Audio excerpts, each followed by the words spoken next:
Es un dato muy positivo, ¿no? Que haya una baja, un descenso del desempleo, es un dato muy positivo. Si recordamos, estamos a niveles muy por debajo de la pandemia. Si recordamos en febrero del 2020, es decir, el mes anterior a la pandemia, la tasa de desempleo era de 10,5.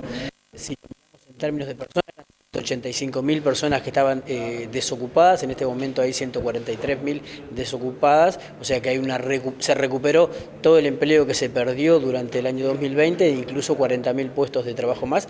Incluso si comparamos con octubre del año pasado, hubo una recuperación de 74.000 puestos de trabajo en todo el año, es decir, comparando cuando estamos en el medio de la pandemia. Y si miramos la tasa de desempleo a 2 años atrás, es decir, en octubre de 2019, la tasa de desempleo era de 8,8, o sea que es más baja, incluso, o sea que podemos eliminar cuestiones de estacionalidad, es decir, 2 años para atrás, y hay una baja a un nivel que es bastante mejor que el que teníamos. ¿Cuáles son los datos de nuestro departamento que van a ser presentados hoy? Bueno, nosotros vamos a estar mirando la evolución del 2015 al 2020, pero a ver, para darle un dato, lo que tiene que ver con la desocupación en el primer semestre del 2021, en promedio en Rivera fue del 8%, por debajo del promedio nacional. Está por debajo del promedio nacional en el primer semestre es del 10%, en cambio Rivera está por debajo de eso. Obviamente también hay otros datos que preocupan mucho. Nos preocupan en todo el país, también en Rivera, como lo que tiene que ver con la tasa de informalidad. El país tiene una tasa de informalidad que hasta el 2020 fue del 25%, es decir, 1 de cada 4 trabajadores trabajaba de modo informal. En el caso de Rivera siempre estuvo por encima de eso.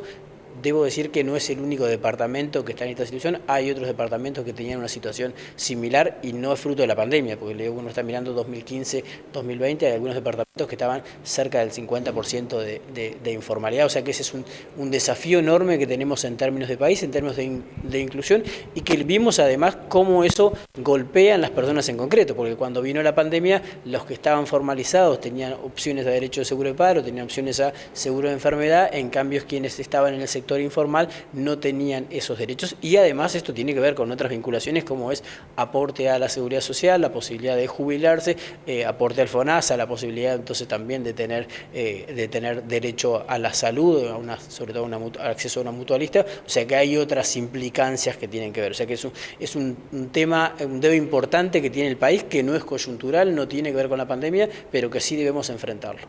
Ese 8% que usted dice de tasa de desempleo en Rivera, ¿cuál es el fenómeno? ¿Por qué se da si el comercio no ha podido absorber el 100% de sus trabajadores?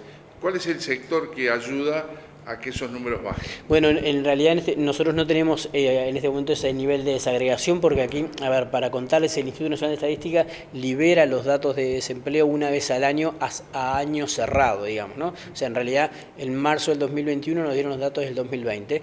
Lo que pasa es que nosotros le pedimos de modo que queríamos tener datos del primer semestre porque claramente el 2021 no era un año normal, entonces ninguno podía ser. Entonces no tenemos un nivel de desagregación como para saber cuáles son los sectores, ni siquiera, o comportamientos en términos de franja etaria o de sexo, como ahí tenemos el dato en ese sentido más global. Sí, seguramente lo tenemos, probablemente el INE que va en sintonía con incluso poder liberar datos ya no solo una vez al año, sino un par de veces al año, que nos permita justamente poder adentrarnos más y analizar cuáles son las particularidades de cada uno de los sectores.